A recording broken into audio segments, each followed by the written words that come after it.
Welcome to FO Podcast. My name is Casey Hermann, and with me is John Feffer, the Director of Foreign Policy and Focus at the Institute of Policy Studies. He has written several pieces for Fair Observer, mostly on U.S. foreign policy, and has also written fiction with his new dystopian novel called Frostlands. John, how are you doing today? Good. Thanks for having me on the show. We're glad to have you. This time, as with every time it seems, we'll be talking a bit about U.S. President Donald Trump, more specifically about some of his financial decisions over the years, and even more accurately, his personal financial decisions as they related to the presidency. John, it's been reported through several outlets that Trump has made about $2.2 billion last year in his presidency. This is a first in American history, as far as we understand. Is the money earned? Has the money been earned fairly, or is, like many of his critics say, it been earned through more shady business practices and abusing the position he's been given? Well, first I say it isn't exactly shady because he does it pretty much in the plain light of day, which is kind of the modus operandi of Donald Trump. He often violates the law just right in front of you, and it's brazen, and it's an attempt basically to change the law through his practices. The count of $2.2 billion is probably an undercount. I mean, most credible sources, including David Fitzpatrick and the New Yorker, suggest it's upwards of $4 billion. Of course, it all depends on how you count. But clearly this has not happened in the past. We've had scandals in American history. We've had corruption scandals involving presidents, Teapot Dome, Credit Mobilier scandals.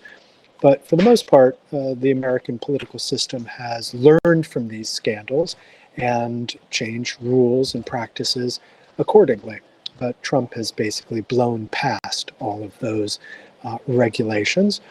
And I would say that the corruption kind of falls into several categories. I mean, one category is his own profiting off of his, for instance, cryptocurrency ventures. A second would be the profiting of his family and family ventures, and his friends, and that could, actually Donald Trump doesn't have any friends per se, but these would be people who hang on politically in order to, earn money and other advantages. And then the third category would be influence peddling. In other words, people who hope to gain influence inside the Trump administration by either giving him gifts, like a huge aircraft from Qatar, or, citing one of his golf courses or building one of his hotels, or investing in one of his companies. And in return, they expect something, and generally speaking, they've gotten something. So there has been quid pro quos involved in all of this. So those are the general categories of corruption that Trump is engaged in. And yes, it is unprecedented in the sense that no other president has benefited in this way, in quite this magnitude. Obviously previous presidents have benefited from their position. How is this different from previous administrations' corruptions? You say it's just blatantly out in the open. Did previous administrations try and hide it, and is that the main difference? Well, generally speaking, previous administrations waited, in order to trade on their power. In other words, it would be former presidents or former members of administrations who then kind of traded their access for benefits further down the road. I mean, someone like Henry Kissinger, for instance, when obviously he was involved in the negotiations to open up China, he didn't immediately benefit from that other than having some nice trips to China. It was really down the road when he formed Kissinger Associates and was able to trade on both his former position, but also on the very specific contacts he had in China in order to negotiate business deals. And they made a lot of money. Other presidents, of course, have made money by, getting film deals like the Obamas with Netflix, or publishing memoirs that made a lot of money. Actually, Ulysses Grant saved himself from economic collapse by publishing a few memoirs. So it's not unprecedented for presidents or those close to the president to make a lot of money. But again, they've generally done it after they've left office. And furthermore, something you've also touched on is that Donald Trump's family is more or less directly involved. Jared Kushner, for instance, his son-in-law, has been instrumental in cutting deals with foreign players, especially people in the Middle East. Is that precedented, or is it something new? Well, I wouldn't say it's unprecedented. Again, we've had family members of presidents that have, again, traded on their contacts one way or another. In some cases, it was kind of more comical than than real.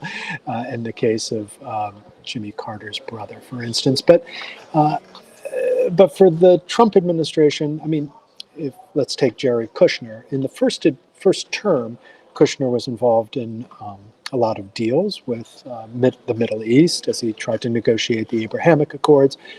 Once Trump was out of office, Kushner became a billionaire as a result of major investments from those same entities in the Middle East that he negotiated with, investing in his company. His sons, Donald Jr. and whatever the other name of the other son is, escapes me right now. But Eric, yes, the two of them have basically taken over Trump's financial empire, created a number of different companies. There's World Liberty Financial, which is the major crypto company, as well as a number of mineral companies that they are involved with and have benefited from Pentagon contracts, for example.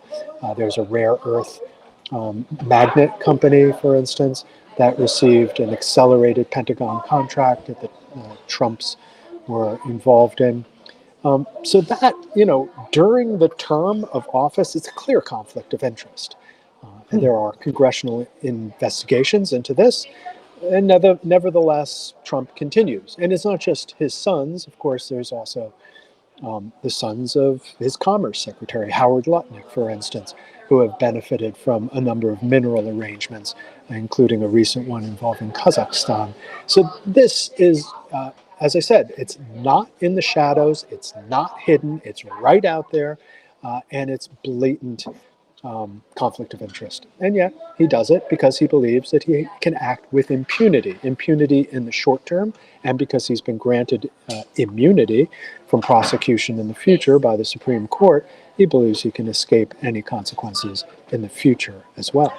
Yeah, that's an important point, and we're going to go to that. But first, just to close up this little section, Trump is unusual in the American presidency, as he has had just two inconsecutive terms, one in 2016 to 2020 and one from 2025 to 2024 to now. Has he been doing this only during his second term, or can you remind us if he's only been doing this in his second term, or was this all in his first term as well? Well, he's certainly engaged in improper actions during his first term. Certainly the same kind of conflict of interests. Certainly he was involved in deals where he insisted basically that meetings take place at government meetings involving other governments take place at his properties so he could make money off of those meetings. He made it clear to foreign entities that if they stayed at the Trump Hotel, that would give them access to him. But whereas in the first term, the magnitude of the corruption was in the hundreds of thousands, maybe into the millions of dollars, the magnitude this time is the billions of dollars. And so, I think the the intention of Trump and his cronies is they know they're not going to have another shot at this. They can't be reelected, at least in any legitimate election. So they're going to try to make as much money as they can now while they still have the opportunity to do so. Mm-hmm. And circling back, how have Congress and the courts responded? They are, in theory, the checks to the executive branch's power, but you said the courts have granted Trump immunity to this sort of thing. Well, the Supreme Court has granted immunity in terms of actions that are taken while he's president, in other words, while he's in the executive branch. So that would mean, however, that he could be prosecuted at a state level, in New York State, for instance, or in California, for actions that were construed to take place in those states, as well as others. And of course, he would be liable to prosecution overseas. There might also be a loophole here in the sense that the Supreme Court made a decision about immunity as it relates to actions that are directly relate to the executive branch, and information could not be released if it were to compromise the sanctity of the executive branch. So presumably he would be open to prosecution if it involved release of information that was not deemed to be of high security level in terms of the executive branch. But again, that's going to be subject to interpretation by future courts. Right now, of course, courts are challenging any number of Trump edicts and congressional investigations into, for instance, his cryptocurrency dealings. The challenge, of course, is that court cases take a long time, and so Trump has time on his side. He probably thinks that he can challenge any lower court decisions and prolong the proceedings until he's well out of office. And the challenge when it comes to the congressional investigations, of course, is that the Republican Party has a majority control in both houses. So in some cases, these investigations are, well, just for informational purposes and won't actually have any impact on his actions, as well as legislation that Congress is attempting to pass that would limit, for instance, conflicts of interest related to cryptocurrency. That too, even if it passes, would probably not apply retrospectively to Trump's actions. So at least in Trump's mind, he can get away scot-free because he's been given a get-out-of-jail card. But future courts will decide whether, in fact, that card is universal and serves as literally a trump card over all potential court actions. All right, and that's something to think about. But also something to think about is we're talking about billions of dollars and billions of dollars worth of deals, private contracts, all this sort of things. How is all this money moving in certain ways affecting the larger economy? Is Wall Street adapting to this sort of quid pro quo system, or is it kind of chafing under the unfairness of it and demanding more increased accountability? Well, Wall Street was never really about accountability. I mean, and the Trump administration has done whatever it can to eliminate whatever mechanisms have been put in place, for instance, after the 2008-2009 financial crisis, to provide even a modicum of accountability in the financial world. So, no, I mean, Wall Street could care less about what Trump is doing in the economic realm because it's engaged in a bout of irrational exuberance, which is what the Wall Street observers call periods of escalating profit, and in which people basically treat Wall Street as a casino, and they think that if they invest now, they will simply see all of their investments double, triple, quadruple as a result of who knows what, a permissive regulatory environment, successful technological innovations, what have you. What Trump is doing corruption-wise, no. I mean, it's as far as Wall Street is concerned, the enormous rise in the value, for instance, of a Trump meme coin, and then its precipitous decline. Yeah, lots of people lost billions of dollars, but that's the way it goes. And they were essentially punished for their lack of foresight, and the winners were rewarded for what, frankly, were, as far as I'm concerned, illegitimate economic actions. I mean, releasing, for instance, a Trump coin and knowing that the value would go up and then down, because that's the nature of these cryptocurrencies. So people who were in the know invested early, pulled out early, made money. Everybody else, not in the know, lost a lot of money. Wall Street could care less about that. Everything else, I think actually Wall Street is very enthusiastic about all the money that comes in as a result of influence peddling from the Middle East. Saudi investments in the United States, UAE investments in the United States. Wall Street reacts positively to that, regardless of whether those investments are as a result of, I don't know, the Saudi analysis of the U.S. economy or Saudi desire to curry favor with Donald Trump. Again, it's neutral as far as Wall Street is concerned.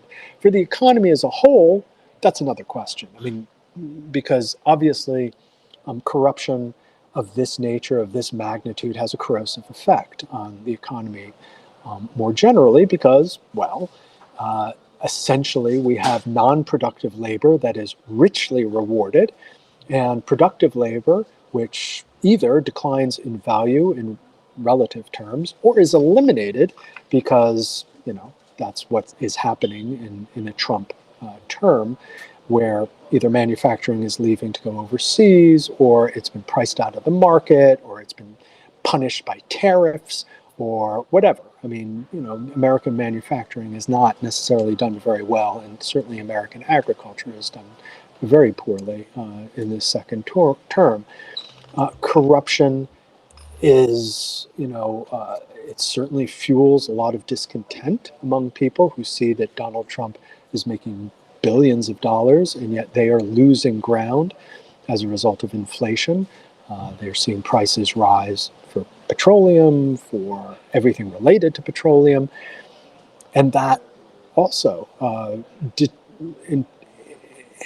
it incurs costs, economic costs in the economy as a whole, as people become less willing to spend money, less willing to invest, less willing to save, because the economy is volatile and they're concerned about what will happen in the future.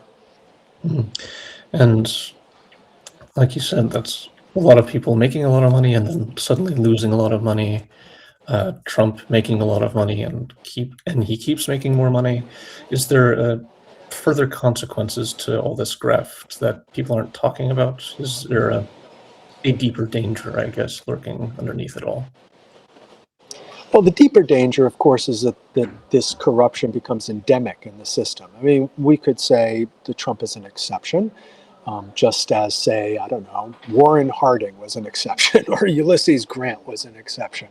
As soon as they leave office, as a result of either congressional policy change or change in electoral politics, and a different set of politicians are put in office, that we have more of a accountable, transparent political system. But the problem here is that Trump is trying to change the system, or trying to game the system, not only for himself, but for everybody who's rich, for all the plutocrats from this day onward. And that, whether it's in the crypto currency world, or it's in AI and the tech world. Trump is essentially trying to change the rules to deregulate the environment, make it far more difficult to identify and punish corruption throughout the system. So this is a systemic problem. The other problem, of course, is if his personal corruption and the corruption of his family and the influence peddling that he has engaged in, if it isn't punished when he leaves office or even before he leaves office, then it sets a precedent. And future politicians can say, well, hey, he got away with it. It was sanctioned by, in other words, permitted by the Supreme Court in the immunity clause. So I can do it too. And then that becomes also a problem, politically speaking. So this is the challenge to the system that Trump poses, not simply as an exception to the rules, but as someone who changes the rules and condemns the United States and the U.S. economy to being, the same kind of corrupt investment environment, the same kind of corrupt economy that you would find elsewhere in the world, but generally in places which are not strong democracies and don't have strong regulatory environments. And going off on that, what do you make of sort of the psychology of the average man or the average person in America, and they're seeing Trump get away with it? How do you think they're being taught to think about just sort of this inequality in the system where the president gets to get away with anything, and how it impacts the way they respond to any of his other actions in any other set of fields? Well, some folks are going to be like, hey, this is great. This is why we elected him. He's a businessman. He makes money. I want to see him make money because I, too, want to make money. And I think that it's a jungle out there, and it's the law of the jungle, and whatever it takes to make money. And behind all great fortunes lie great crimes, and I'm okay with that.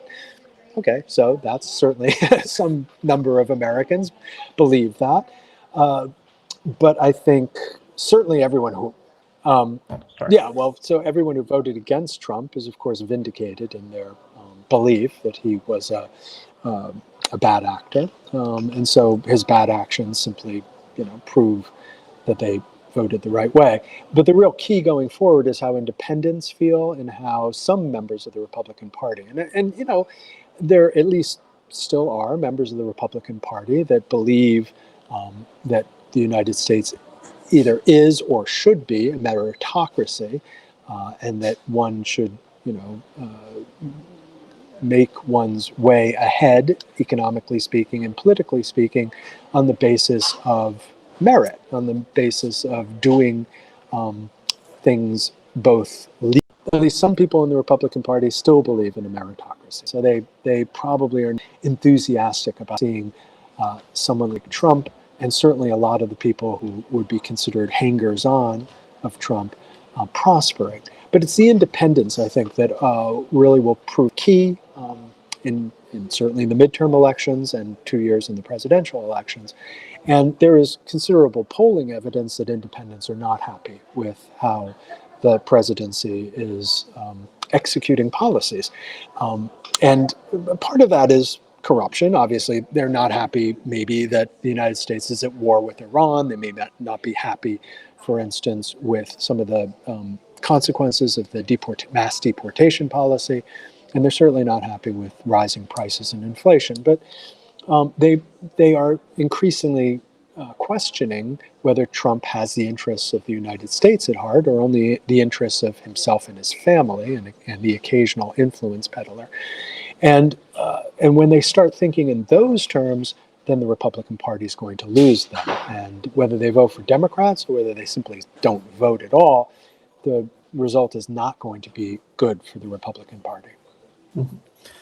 And going off on that, what independents and ordinary people think, there's also a cost of living crisis in the United States that we've been grappling with for, a decade or two now. And at the Feffer editorial board, we like to talk about it a lot. I guess one of the questions we wanted to ask you is, with politicians essentially acting this shamelessly, is it more fair to end against the interest of maybe the common man? Is it fairer to say that the cost of living crisis might be more of a greed crisis, that the problem is not so complex, but more lopsided to the political class serving their own interests over anyone else's? Hmm. Well, certainly the economy has become less fair in the United States over the last decade or so, although one could trace it back perhaps to the deregulating fervor of the industry, which began to unravel the welfare state as it was constructed here in the United States. And, that has continued to unravel. It was unraveled in part by Democrats as well. Certainly Bill Clinton with his welfare reform, and even some of the neoliberal reforms of the Obama administration. You should remember that the financial crisis that Obama presided over, and certainly the bailouts that he presided over, favored the banks and not the average investor. And lots of people lost money then, but a single banker did go to jail, but that was it, for all of that malfeasance. So, in other words, there has been a greater polarization of wealth. Deregulation has provided opportunities for people to acquire billions, and in the case of Elon Musk, trillions of dollars. And the hollowing out of manufacturing in the United States, the disappearance of well-paid blue-collar jobs, the difficulty of people to make ends meet and being forced to take 2, maybe 3 jobs to earn, say, what they either earned in their youth or what their parents or grandparents earned. The difficulty for young people to buy houses, to build wealth. All of that contributes to this perception, and a perception which is a reality as well, that the rich are prospering from the current economic situation, and the poor, if they're lucky, are just getting by. The Republican Party, or at least the Republican Party of Trump, has put forth a kind of casino version of prosperity where, if you're lucky, then you'll cash out with a lot of money. But as we know, the house is the one that always wins in a casino. And if we substitute rich people for the house, or the plutocracy for the house, they're the ones who are going to win out. And your occasional poor person will hit the jackpot, but your average person will feed their pennies into the one-armed bandit and never actually manage to get ahead.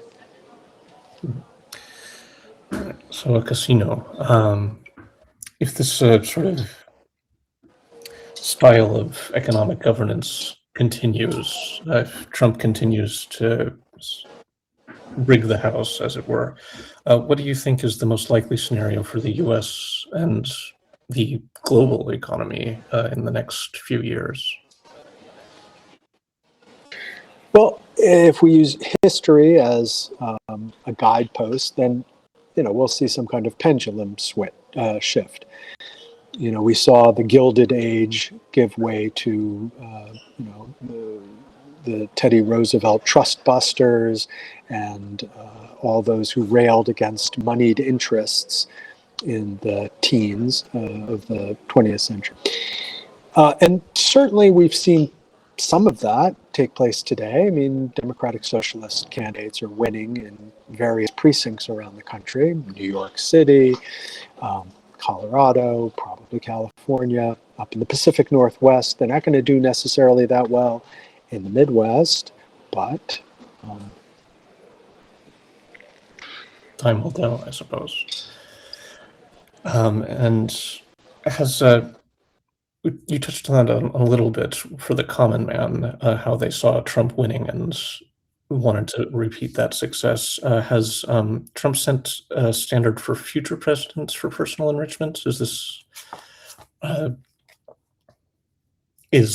what we have to look forward to in the future as well? Sorry about that. All right, 1, 2.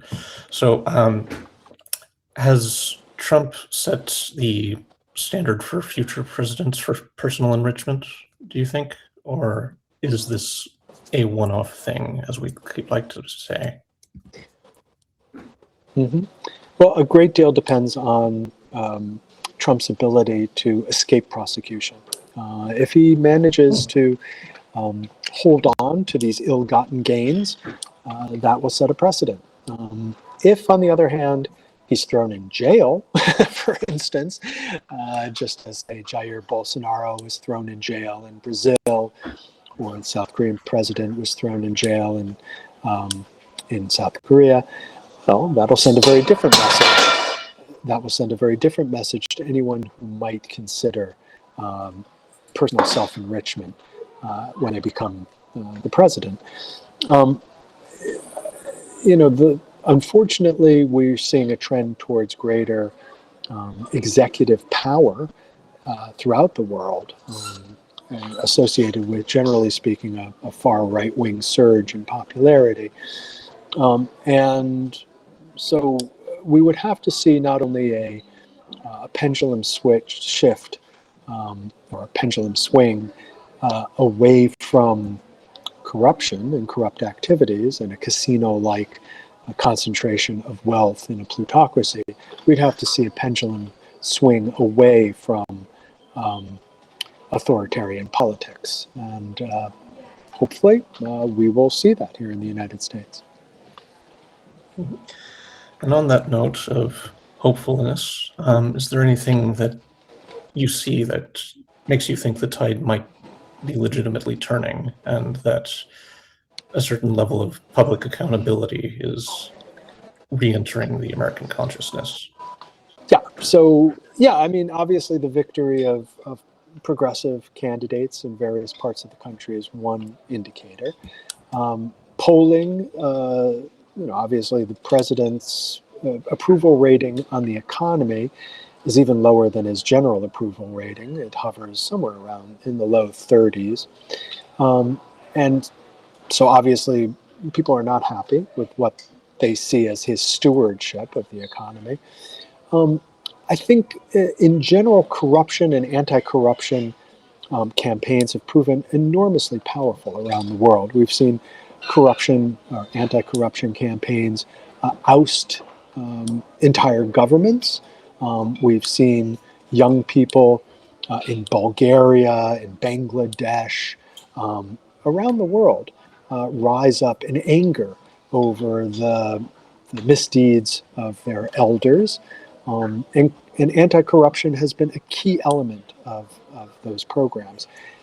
It hasn't quite reached that here in the United States, but I think once people are aware of the full extent of Donald Trump's corruption, then we will see an equally powerful movement here, especially among young people whose futures have been robbed by their elders.